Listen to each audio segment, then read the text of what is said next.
The enemy loves to call things that are actually guilt and conviction.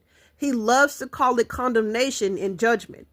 You see, because those are hot words in the kingdom, right? You can't judge me.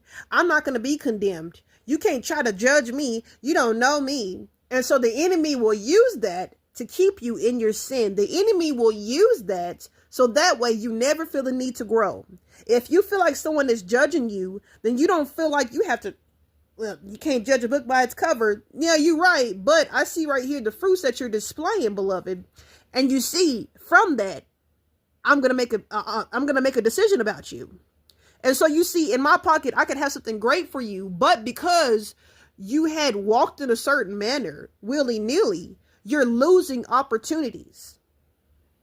And so the enemy's very divisive in this. He will say, do not let anybody judge you whenever we're called to judge each other before God judges us. That's literally biblical.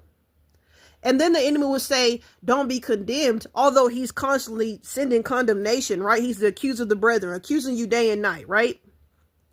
So he will use the insecurities that he had placed on you, and he will exacerbate them. And from that, beloved, he will make it to where you're hyper vigilant of anybody who could be potentially sending condemnation on you, anybody who could be potentially judging you, right?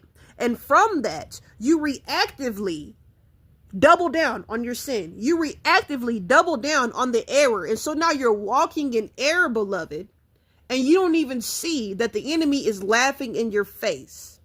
Because you see, the real enemy sometimes is you walking in error. Sometimes the real enemy that we need to identify is the fact that you don't see a problem in your wrongdoings. Because you want to blame your past, because you want to say, you don't know what I've been through. You don't know why I do this. You don't know. I'm trying. Are you trying? Because you see, whenever you're trying, you're improving. It's either you do or you don't.